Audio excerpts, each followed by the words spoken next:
ఒకప్పుడు భక్తులతో కళకళలాడిన ఆలయం ప్రస్తుతం వెలవెలబోతోంది. నిత్యం శివనామ స్మరణలతో మార్మోగే టెంపుల్ మోగబోతోంది. పాలకుల నిర్లక్ష్యంతో పురాతన కట్టడాలు శిథిలావస్థలో నెట్టుకొస్తున్నాయి.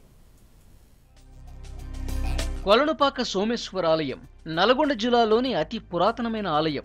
దక్షిణ కొలనుపాకగా దీనికి పేరు. ప్రతిరోజు భక్తులతో కిటకిటలాడుతుంది. రాష్ట్రం నుంచే కాకుండా ఇతర ప్రాంతాల నుంచి కూడా ఇక్కడికి భారీ సంఖ్యలో భక్తులు వస్తుంటారు. అంతటి చరిత్ర ఉన్న టెంపుల్ ప్రస్తుతం కనుమరుగయ్యే దశకు చేరుకుంది.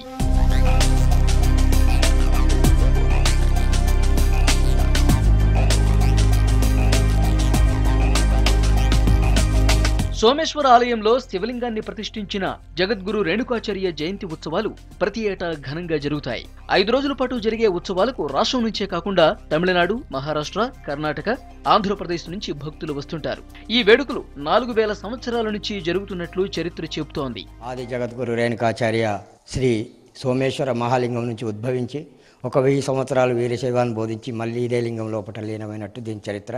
పంచపీఠాలలో కొలనుపాక మొదటి పీఠం. కొలనుపాక అంటే కోనేరులతో కూడుకున్నది కాబట్టి దీన్ని కొలనుపాక అని దీనికి పేరు వచ్చింది. కార్తీక మాసం, శ్రావణ మాసం, ప్రతి అమావాస్య, ప్రతి పౌర్ణమి రోజు కర్ణాటక, మహారాష్ట్ర, ఆంధ్రప్రదేశ్, తెలంగాణ 4 రాష్ట్రాల నుంచి ఇక్కడి భక్తులు రావడం జరుగుతుంది. కొలనుపాక సోమేశ్వర ఆలయంలో 18 మఠాలున్నాయి.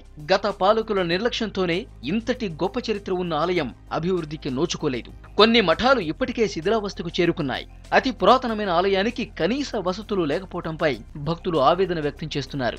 ఈ కొలనుపాకకు మేము గత 15 ఏళ్ల నుంచి ఇంచుమించు ప్రతి సంవత్సరం వస్తుంటాము.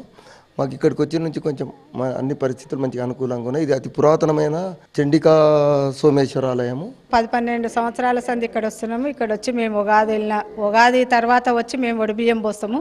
ఇక ఎప్పటికీ ఉగాది వెళ్ళిన సంది మాకు ఇక రావాలి అన్నట్టు అనిపిస్తుంది. ఇక్కడ వచ్చినప్పుడు సంది మాకు మంచిగా అనిపిస్తుంది. ఏళ్ల చరిత్ర ఉన్న ఆలయాలకు పూర్వ వైభవం కల్పించాలని ప్రభుత్వాన్ని కోరుతున్నారు భక్తులు.